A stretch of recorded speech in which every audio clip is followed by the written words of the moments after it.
Take 1 onion and a jar lid. A friend from China taught me this trick. What you can do with them is amazing. You will definitely try this idea right away. Take large, beautiful onions, peel them if necessary, and cut off the stem ends. Clean them from the roots, but don't cut too much from that side. Place the prepared onion on the jar lid. Cut it in half. The lid will prevent you from cutting it all the way through.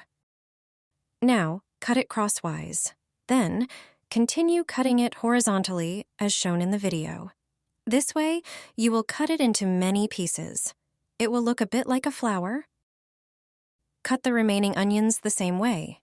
Do everything exactly like with the first onion. Take a large bowl. Pour water into it. Soak the cut onions in it. Leave them in the water for an hour and then dry them. In the bowl, beat 2 eggs. Mix them into a uniform mass. Add 100 milliliters of milk and mix again. In a separate container, prepare flour.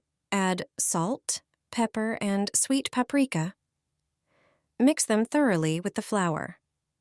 Now, take the first onion. It should be relatively dry by now.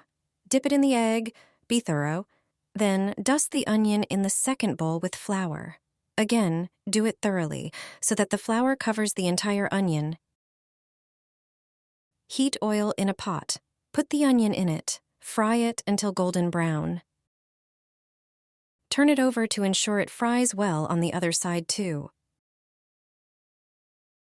Place it on a plate. Serve with sour cream and tomato sauce.